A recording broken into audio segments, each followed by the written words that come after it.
মানের কাজ চলতেছে, মানে আজকে ঢালাইয়ের কথা, কিন্তু ঢালাইয়ের ইঞ্জিনিয়ারও আসেনি।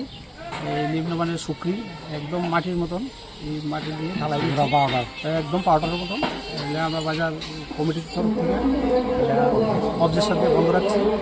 তাহলে কি আজকে ঢালাই হবে না? আজকে ঢালাই হবে না, ইঞ্জিনিয়ার যতক্ষণ না আসবো এতক্ষণ ঢালাই হবে না। ইঞ্জিনিয়ার যদি বলে যে এই পাউডার দিয়ে লাল মাটি দিয়ে ঢালাই হবে, আমরা মেনে নেবো। আর যদি ইঞ্জিনিয়ার বলে যে না সাদা পাথর দিয়ে ঢালাই হবে, ইঞ্জিনিয়ার যা বলবে তাই। প্রজেক্টটা কত লক্ষ টাকার কাজ হচ্ছে? 2,10,00,000 টাকা।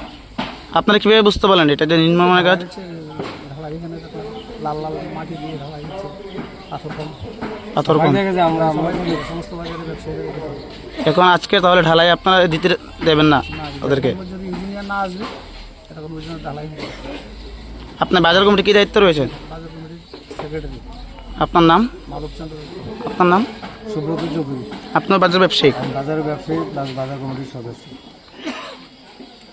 তাছাড়া আপনাদের কী অভিযোগ রয়েছে? আর আমাদের অভিযোগ যাতে সুন্দর ভালো মানে পাথর দিয়ে বা যাতে ঢালাই টালাই হয় বা কাজটা সুন্দর সময় অনুযায়ী যাতে বীজের ঢালাই দেওয়া হয়। কারণ এখন ওই জল দিয়ে ভিজেছে, তো ভিজানোর সঙ্গে সঙ্গে তো আর কাজ হয় না, অন্তত 5-7 দিন একটা সময় লাগে। তো তারা এখনই সঙ্গে সঙ্গে ঢালাই মারছে, সেই জন্য আমরা অবজেকশন দিয়েছি। এই জায়গাটার নাম কি? চললাম নতুন বাজার।